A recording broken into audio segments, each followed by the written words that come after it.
It always starts small, doesn't it? Little things that most people would shrug off, but when they're done with intent, when they're done to make you feel powerless in your own home, they cut deep. The first time my trash can was knocked over, I thought maybe it was the wind.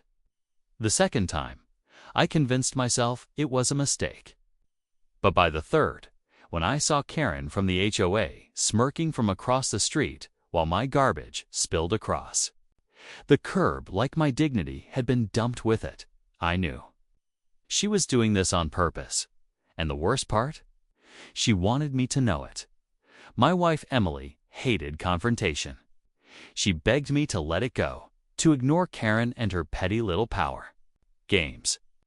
But each week, like clockwork, I'd come home from work to find trash strewn across the lawn. Neighbors looking away, embarrassed but unwilling to cross Karen, the self-appointed queen of our neighborhood. My kids started asking why people laughed when they walked past our house, pointing at the garbage bags ripped open. Try explaining to a 9-year-old that some adults act worse than children and get away with it, because everyone's too scared to speak up. The HOA board adored Karen. She wasn't the president, but she might as well have been.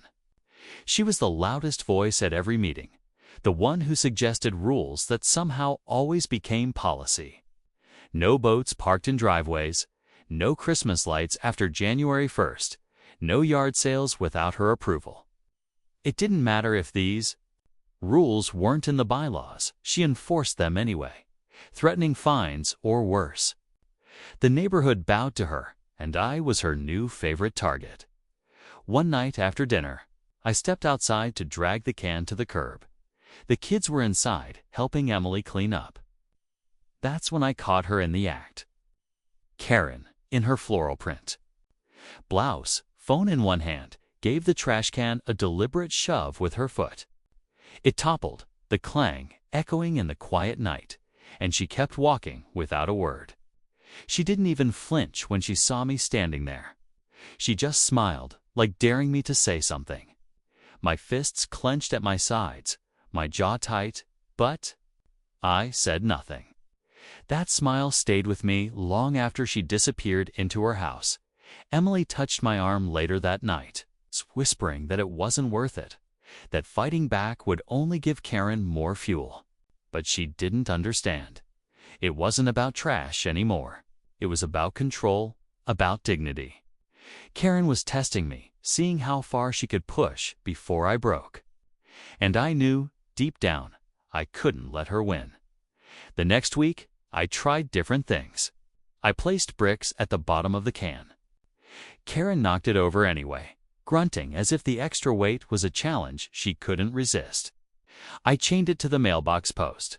She brought scissors and cut the cord like it was a game.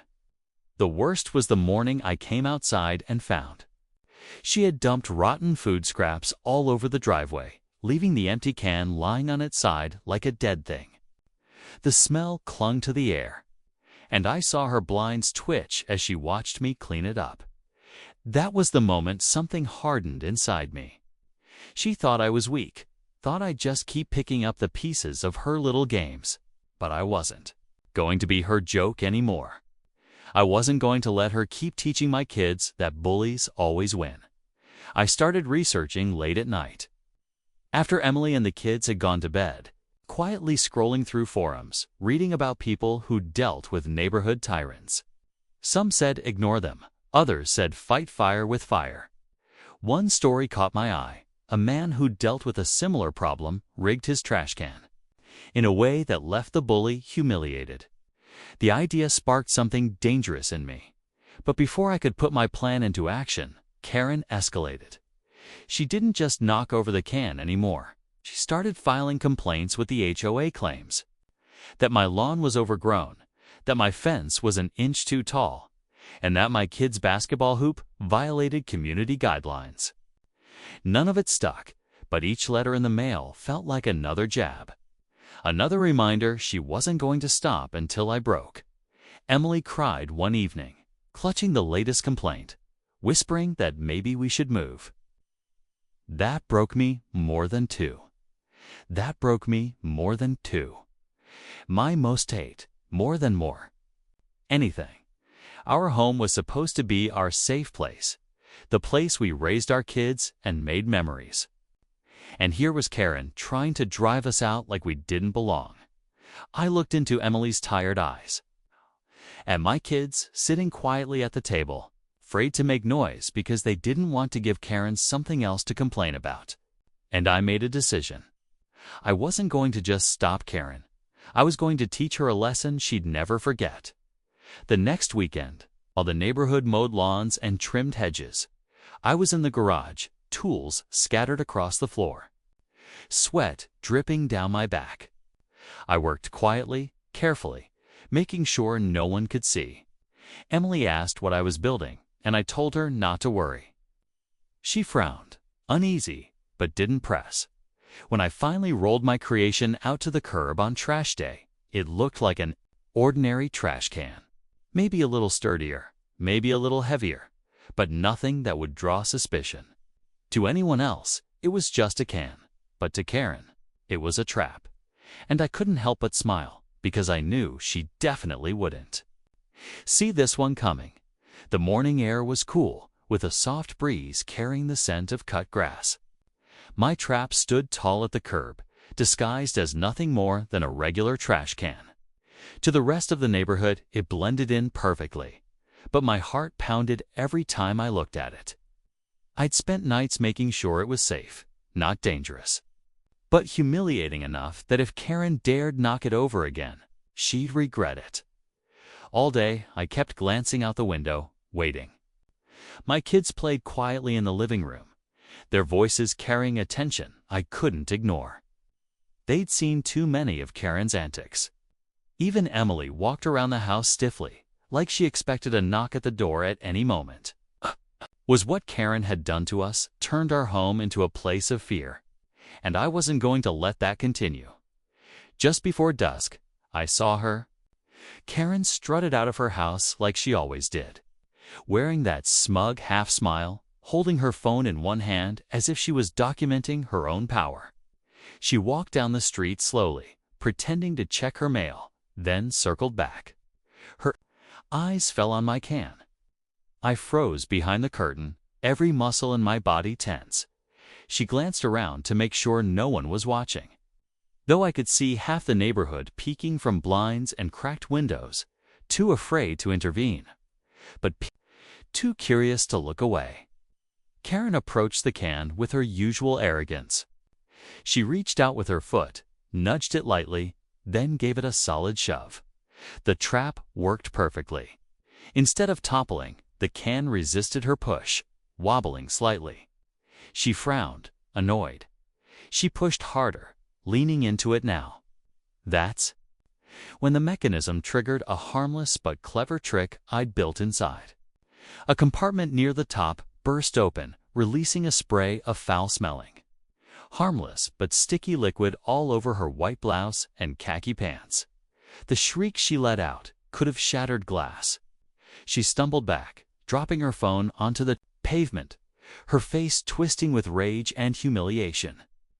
The liquid clung to her like glue, staining her clothes with a brownish muck that looked worse than it smelled.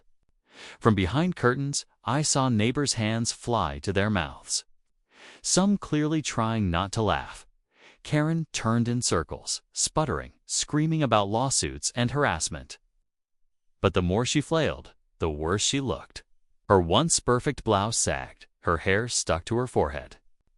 She looked less like the queen of the neighborhood and more like a fool. I stepped outside then, calm, steady, pretending to be confused. "Karen, are you okay?"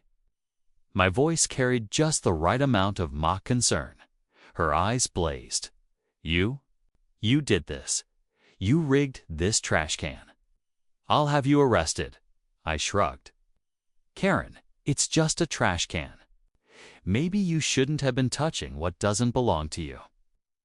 Her jaw dropped, and for once, she didn't have a quick comeback.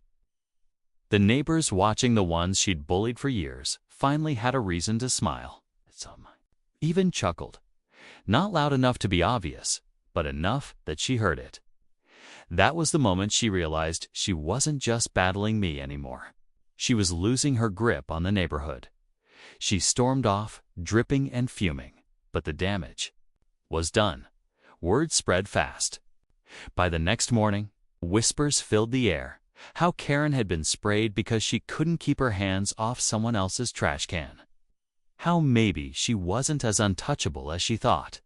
For the first time in years, people weren't afraid to talk about her. They were laughing. But Karen wasn't the type to lick her wounds and disappear. No, humiliation only made her more dangerous. 2 days later, a letter arrived in the mail, an official HOA complaint. According to Karen, my trash can was a safety hazard and an eyesore that violated neighborhood policy. She demanded I remove it immediately or face a $500 fine. Emily sat at the table, her face pale as she read the letter. She's coming for us harder now. What if she makes good on these fines? What if we can't pay? I took the letter, crumpled it in my hand, and tossed it aside. Let her try. She can't enforce rules that don't exist. This isn't about the trash can, Emily. It's about control. And she's losing it. But deep down, I knew this was far from over. Karen wasn't going to stop until she got her revenge. And something told me the HOA, spineless as they were, might just back her up if it meant protecting themselves. The following week proved me right. Karen didn't come near my trash can again, but she started harassing us in other ways. She called in noise complaints whenever my kids played basketball in the driveway. She accused Emily of violating decor standards because of a flower arrangement on our porch. She even reported my car for being parked at the wrong angle in my own driveway. Each complaint came with threats of fines, hearings, and even the possibility of liens on our home. My kids were scared, Emily was exhausted, and I was furious. It wasn't just about garbage anymore. It was about Karen trying to push us out, to prove she still had power. One night, after tucking the kids into bed, I sat in the living room with Emily. She looked at me, her eyes heavy with worry. "How much longer can we live like this?" she asked softly. "She's never going to stop. She won't be happy until she destroys us." I reached for her hand. "Then it's time we destroy her first." I had held back before, content to humiliate her just once. But now I realized Karen wasn't going to let this go. She needed a lesson so big, so devastating, that even she couldn't come back from it. And I knew exactly how to do it. The plan started forming in the quiet hours of the night, when the house was dark and Emily finally managed to sleep. Though even in her rest, I could see the stress etched on her face. I sat by the window, staring across the street at Karen's house. The blinds pulled tight, the porch light glowing like a beacon of arrogance. She thought she was untouchable, that the HOA gave her power over all of us. But power like hers was brittle, built on fear, lies, and intimidation. All it needed was one good crack and the whole structure would collapse. The next morning, I drove to work with a different kind of energy running through me. I wasn't just surviving Karen anymore. I was preparing to end her reign. I spent breaks researching HOA bylaws, digging into public records, and even checking county property filings. Every community like ours had loopholes, and I was determined to find one. That's when I stumbled on something that made my heart race. The HOA had never properly filed certain compliance documents with the county. Legally, that meant their enforcement power was shaky at best, and if exposed, it could put the entire board under scrutiny. But I knew exposing the HOA alone wouldn't be enough. People needed to see Karen for what she really was. They needed to watch her fall. And for that, I needed witnesses, proof, and timing. The first step was subtle. I started talking to neighbors, not in big confrontations, but in quiet moments. While mowing the lawn, I'd pause to chat with Jim next door. On garbage day, I'd wave at Mrs. Henderson and ask how she was doing. Slowly, I learned the truth. Nearly everyone hated Karen. She'd fined Jim for leaving his Christmas lights up too long. She'd shamed Mrs. Henderson for her front yard garden. She'd even reported a young couple for parking a non-approved vehicle when their visiting family brought an RV. Everyone had a story. Everyone had been hurt, but they were too afraid to speak up. That's when I realized something powerful. Karen wasn't just my enemy. She was the neighborhood's enemy. Still, I couldn't show my hand too soon. If Karen sensed what I was doing, she'd retaliate harder. So I kept up appearances, letting her think she still had the upper hand. I even picked up the trash can once when she watched, pretending to look defeated. But inside, I was smiling. Because the storm I was preparing was bigger than she could imagine. Then came the night that solidified everything. I was sitting on the porch with Emily, trying to ease her nerves with soft conversation, when Karen appeared at the end of our driveway.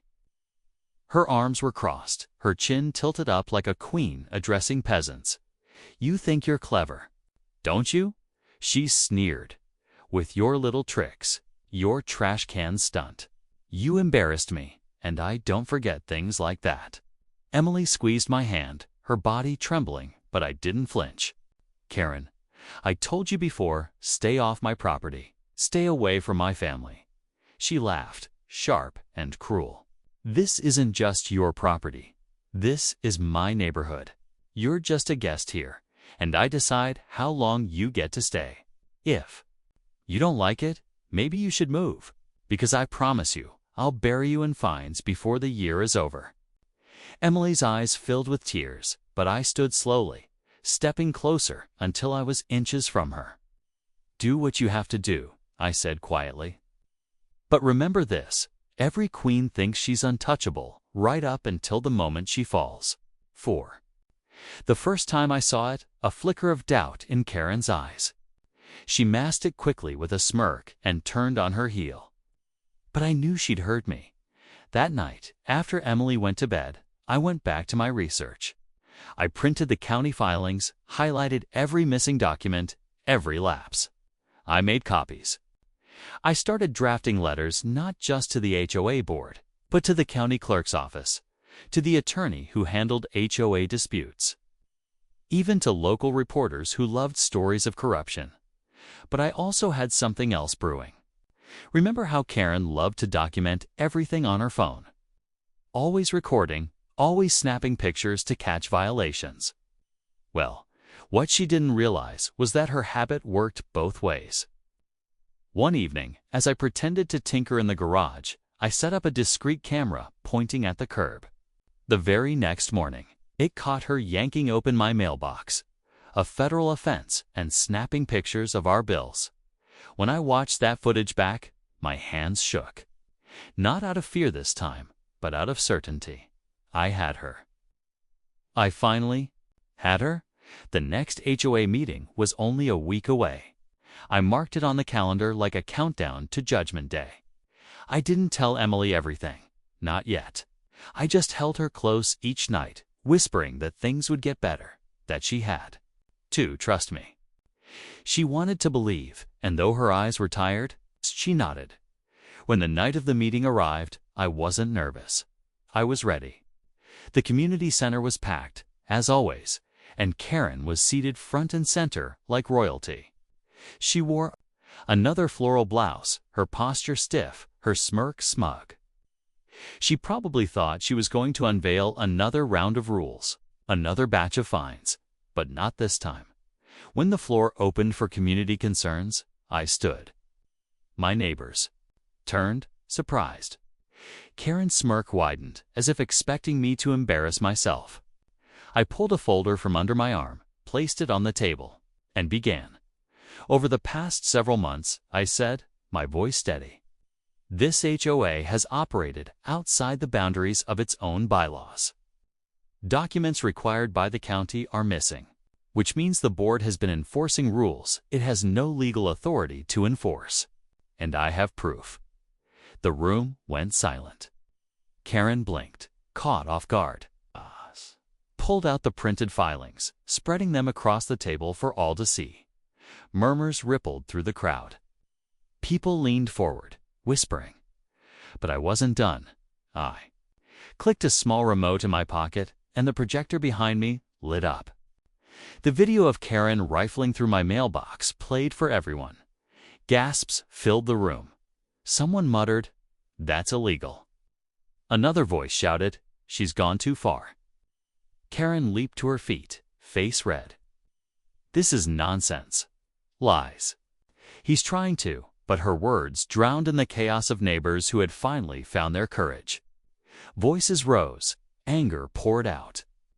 Every story, every grudge they'd kept buried came rushing into the open. For the first time, Karen wasn't in control, and as I stood there, watching her facade crumble, I realized something. This wasn't just about revenge anymore. This was about freedom.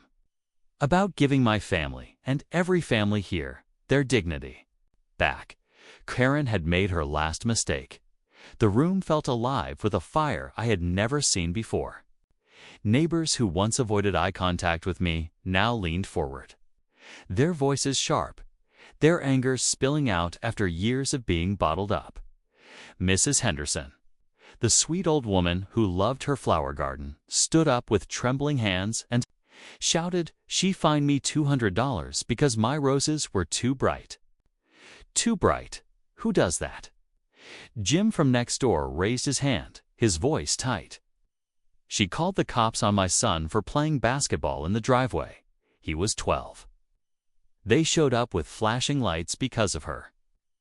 Every voice that rose added weight to the air, pressing down on Karen like a storm she couldn't escape. She tried to talk over them, raising her hands, her face blotchy red, but the crowd didn't care. They were done being afraid. This is slander. Karen finally screamed, pounding the table with her palm. None of this is true. He faked those documents. That video, it's all lies. I run this community because no one else will take responsibility. Words only made it worse. The neighbors booed. Someone yelled, "We don't want you running anything." Another voice chimed in, "You've been ruining this neighborhood for years." I stood quietly, letting the chaos work itself into a roar. Then I raised my hand, and slowly, the noise died down. All eyes turned to me, including Karen's. Her glare could have cut glass, but I didn't flinch. "I didn't fake anything," I said. "The documents are county filings. No one can check." And the video. I gestured toward the projector that came from a security camera outside my garage. Karen committed a federal crime when she opened my mailbox. That's not just against HOA rules, it's against the law. The silence that followed was heavier than the shouting had been. For the first time, Karen looked uncertain. Her mouth opened and closed like she was searching for a defense, but nothing came. She just stood there, her shoulders stiff, her hands trembling at her sides. That's when a man from the back of the room spoke up. He was one of the quieter board members, a man who usually nodded along with whatever Karen said. If what he's saying is true, he said carefully, then Karen shouldn't just be removed from the board. She should be reported. The room exploded again, this time with cheers and agreement. Yes, get her out. Enough is enough. Karen's face twisted in rage, and for a moment, I thought she might lunge at me. But instead, she snatched her purse, shoved past the people blocking her way, and stormed out of the meeting hall. The door slammed so hard behind her that the walls shook. I exhaled slowly, my chest rising and falling like I'd just run a marathon. Emily, sitting in the back with our kids, gave me the smallest smile I'd seen on her in months. It was faint, tired, but it was real. The board scrambled to regain order, but the momentum had already shifted. The neighbors demanded a vote right then and there. Within 20 minutes, it was decided. Karen was officially removed from her position on the HOA board. She had no power anymore. But as satisfying as it was, I knew it wasn't over. People like Karen don't just vanish quietly. She would come back, angry and desperate, trying to reclaim what she lost. And the thought of what she might do in retaliation gnawed at me. Sure enough, 2 days later, it began. I woke up to the sound of glass shattering, heart pounding. I rushed outside to find my car windshield smashed, shards glittering across the sea, driveway like broken ice. Emily clutched her robe around her, her face pale as she whispered, "It was her. It had to be her." I wanted to deny it, to say it could have been random vandalism, but deep down I knew. Karen had been humiliated, stripped of her throne, and now she was striking back the only way she knew how, through petty, vicious revenge.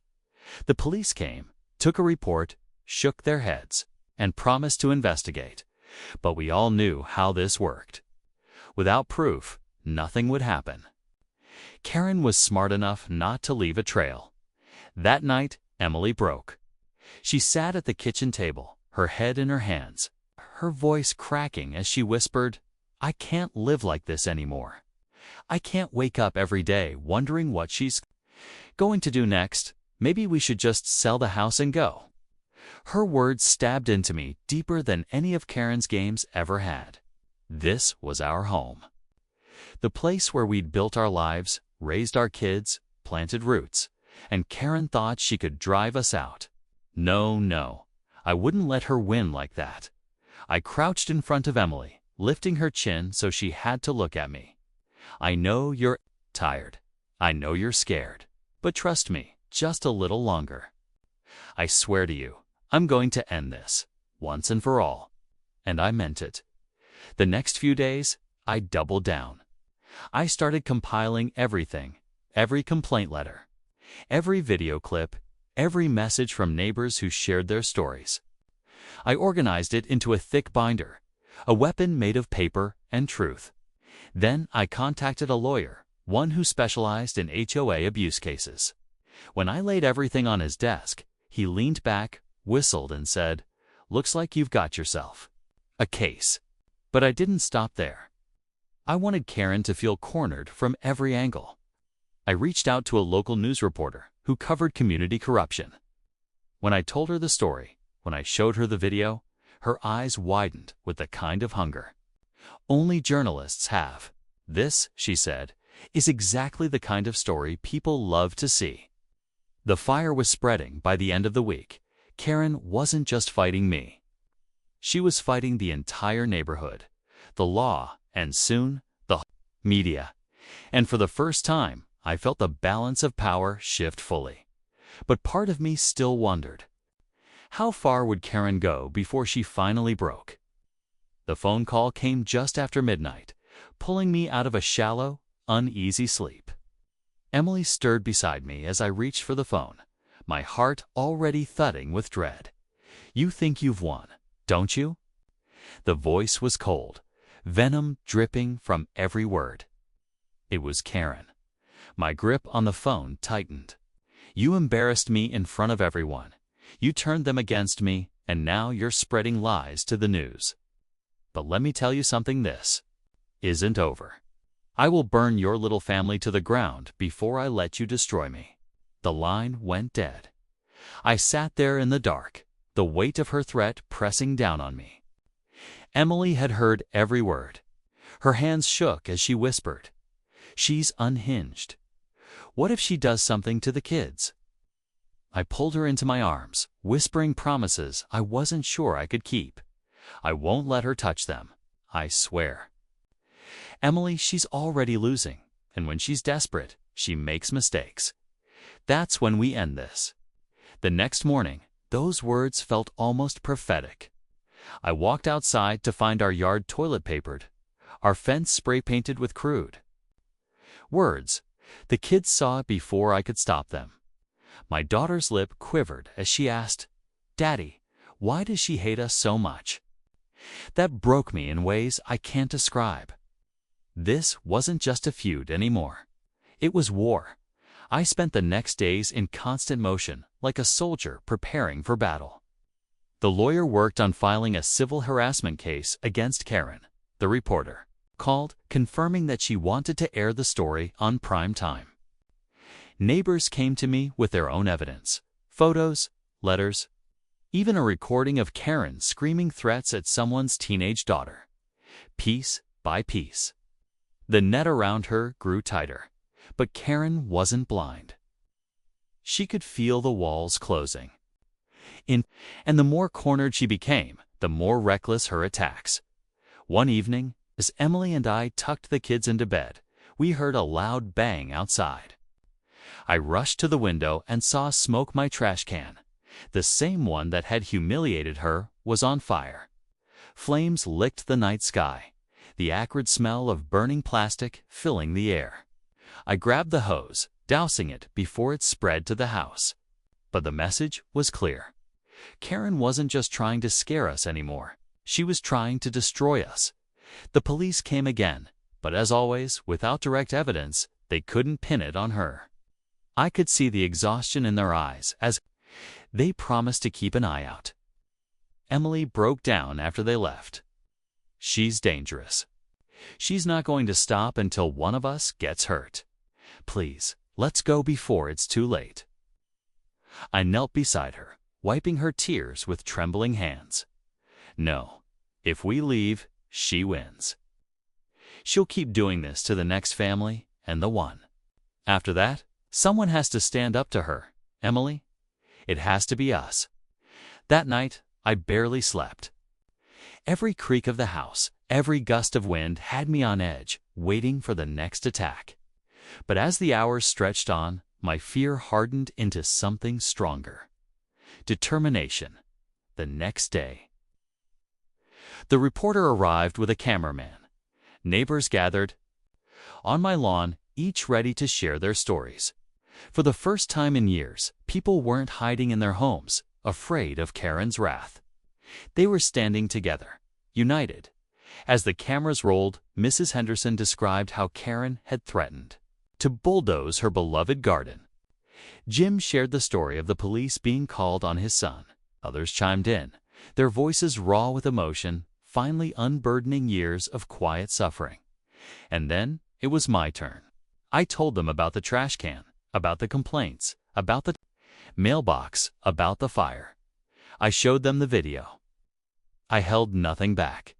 The reporter's eyes gleamed as she nodded, clearly knowing she had a story that would blow the lid off our neighborhood. This is going to air next week, she promised. People need to see what's happening here. When Karen found out, it was like watching a storm form on the horizon. She stood in her driveway that evening, screaming across the street like a banshee, her words incoherent with rage.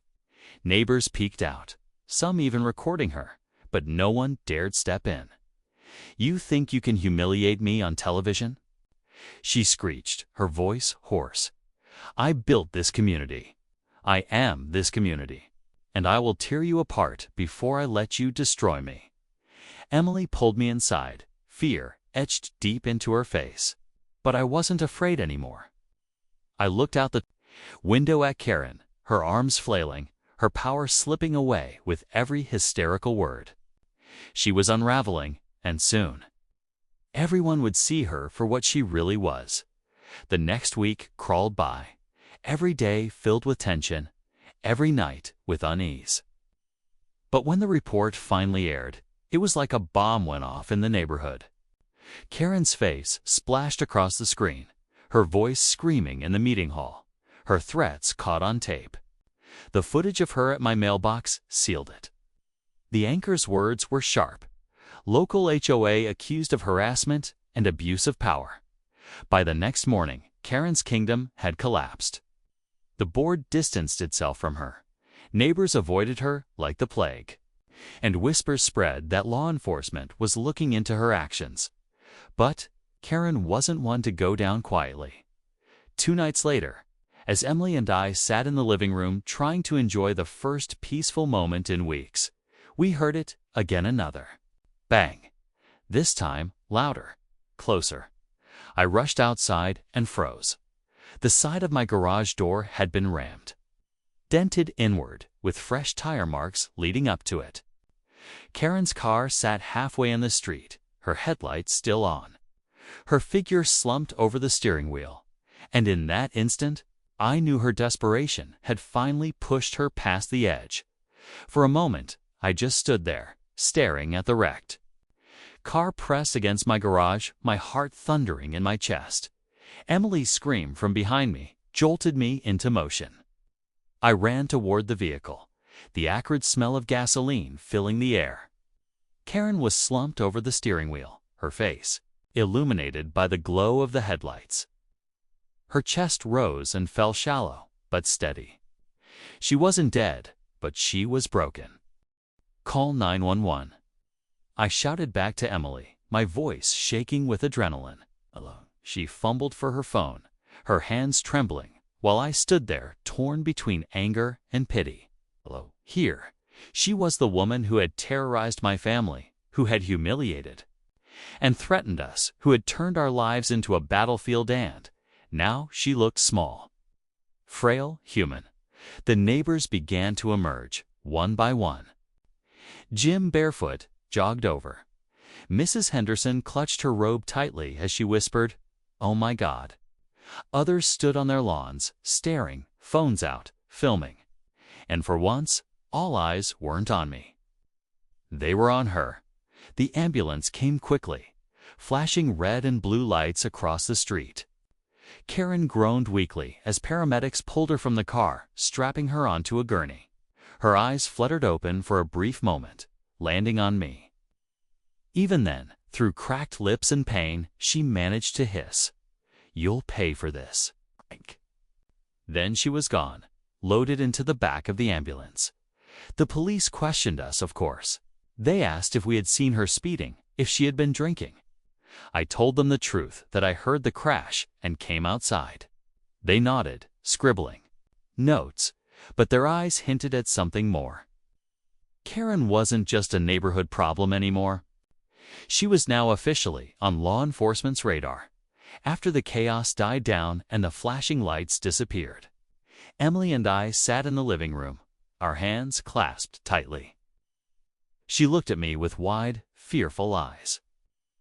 "What if she comes back? Worse than before? What if she blames you for all of this?" I stroked her hair, my own stomach in knots. "She already blames me for everything. But Emily, maybe this is it. Maybe this is where she finally breaks, where the law takes her out of our hands." But I didn't believe it. Not fully. People like Karen don't just break. They cling. They fight. They claw until they have nothing left. The next few days were strangely quiet. Almost too quiet. The neighborhood buzzed with gossip. Karen had been hospitalized, possibly facing charges for reckless endangerment and destruction of property. Some said she was in rehab for drinking. Others whispered she was trying to sue the paramedics for rough handling. Nobody knew for sure. But everyone agreed on one thing. Her grip on the community was gone. For the first time in months, Emily laughed. The kids played basketball in the driveway without fear. Neighbors waved, even lingered, to chat. The air felt lighter, as if a curse had been lifted. And yet, deep down, I couldn't shake the unease. My fears proved right one evening when a manila envelope appeared on my porch. No note, no return address, just a stack of papers inside. Legal papers, a lawsuit. Karen was suing me for defamation, harassment, and emotional distress. She was blaming me for her crash, claiming my actions and smear campaign had driven her to the edge. Emily's face went white as she flipped through the pages. "She's coming after us again," she whispered. I clenched my jaw, fire rising in my chest. "Then we'll fight her again." The next week, we sat in a lawyer's office. The same binder of evidence lay out on the table. Our attorney chuckled grimly as he scanned the lawsuit. "She doesn't have a leg to stand on. If anything, this opens her up to countersuits. You've got her cornered." But that didn't ease my mind, 'cause I knew Karen didn't care about winning. She cared about dragging us down with her, about making us suffer. And she wasn't done. A few nights later, I woke to a sound I hadn't heard in weeks, the hollow clang of metal hitting pavement. My stomach dropped. I rushed outside barefoot, my breath fogging in the night air. The trash can knocked over. Garbage spilling across the curb. At first I thought it couldn't be her. She was supposed to be recovering. But then I saw it spray painted across the side of the can in jagged red letters. You lose. Emily appeared at the door, her hand covering her mouth. The kids peeked from the window, fear back in their eyes. My fists tightened until my knuckles burned. She was back. Broken, beaten, but not gone. That was the moment I knew. This wouldn't end in court filings or HOA meetings. Karen wouldn't stop until she was utterly destroyed, and if she wanted a final battle, I was ready to give her one. Every neighborhood has its breaking point. That moment when patience, kindness, and second chances finally run out. For me, that moment had long passed. Karen thought she had won every little battle, from trash cans to parking spaces to neighborhood gossip that made my family's life hell. But she never saw the bigger picture, never noticed how carefully I had been planning. For this very moment, the moment when her own arrogance would trap her in the mess she created. And tonight, under the soft glow of street lamps and the whispers of neighbors finally stepping out of the shadows, Karen was about to face justice. When I walked outside, I wasn't surprised to see a small crowd forming near my yard. Word had spread like wildfire after the HOA's emergency meeting. The documents I had dropped on the table, proof of her embezzlement, misuse of HOA funds, and even her illegal modifications to her own home were now circulating in hushed tones from neighbor to neighbor. Faces that once looked at me with suspicion now looked at her with disgust. And still she stood there, clutching her pearls and pointing her finger at me, screaming about how I forged everything. "You can't prove a thing," Karen shouted, her voice cracking. "This man has been out to get me since the day he moved in. He's lying. All of it is lies." But the HOA president, a quiet man named George, who had spent months intimidated by Karen's bullying, raised his voice in a way I had never heard before. "Enough, Karen. We've had accountants review the records, the missing money, the unapproved fines you collected, the deals you made with contractors. It's all there. You abused this neighborhood. You abused us." Karen's face went pale. For the first time, her confidence slipped. And in that moment, she looked small, like a child who'd just been caught stealing. The crowd murmured louder, some neighbors shaking their heads, others whispering words like fraud and jail. My daughter stood by my side, her little hand gripping mine tightly, her eyes wide with the kind of justice she had been praying for. Still, Karen didn't back down easily. "You can't kick me out of my home," she hissed, her eyes darting from person to person, desperately searching for an ally. But no one spoke for her this time. The same people she had fined, insulted, and harassed were finally free of her spell. Even her closest allies avoided her eyes, unwilling to stand in the fire she had started. "You're right," I said calmly, stepping forward, my voice steady though my heart raced. "They can't kick you out, but the county can, and they will. Because I made sure every piece of evidence is already in the hands of the sheriff's office. This isn't just an HOA issue anymore, Karen. This is criminal."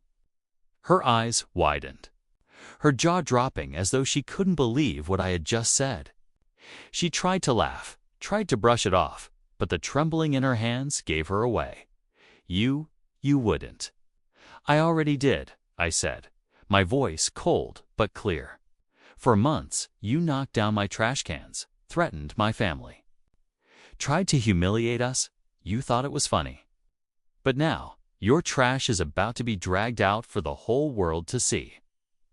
The silence that followed was heavy, broken only by the sound of Karen's own shaky breathing. Then headlights appeared at the end of the street to county sheriff cars, rolling slowly, deliberately, pulling up right in front of her house. The officers stepped out, their presence like thunder rumbling before a storm. "Karen Miller," one of them asked firmly. "We have a warrant for your arrest. Fraud, embezzlement, harassment, and destruction of property." The neighbors gasped, some covering their mouths in shock, others nodding with grim satisfaction. Karen's legs wobbled beneath her as she tried to back away, but the officers were faster. Within seconds, her hands were cuffed behind her back. "This is a mistake. I'm the president of the HOA," she screamed, thrashing as they walked her toward the patrol car. But her words carried no power anymore. She was just noise now, a broken record of excuses. The neighborhood stood in silence, watching as the woman who had tormented us all was finally silenced herself. As the car door slammed shut, my daughter squeezed my hand again. "Daddy," she whispered, "is it really over?" I knelt to her level, brushing her hair gently away from her face. "Yes, sweetheart," I said with a small smile, though my chest felt heavy with the weight of it all. "It's over. She can't hurt us anymore." In the days that followed, the neighborhood began to heal. The HOA elected a new board, one made up of people who genuinely cared about making the place better, not tearing people apart. The unnecessary fines disappeared. The rules were simplified. And for the first time since we moved in, people actually greeted us with warmth. Neighbors who once crossed the street to avoid Karen's wrath now came over to share coffee, to apologize for not standing up sooner, and to thank us for doing what no one else dared. But the sweetest moment came weeks later, when my daughter and I set out our new trash can by the curb. It stood tall, sturdy, unshaken, a quiet symbol of victory. She looked up at me with a smile that made my heart ache with pride. "Think anyone will knock it over now?" she asked playfully. I chuckled, wrapping my arm around her shoulders. "Not a chance." And as we walked back inside, the sun was setting behind us, and I realized something important. Revenge hadn't just been about Karen getting what she deserved. It had been about reclaiming our peace, our dignity, and our place in this neighborhood. And now, finally, we were home.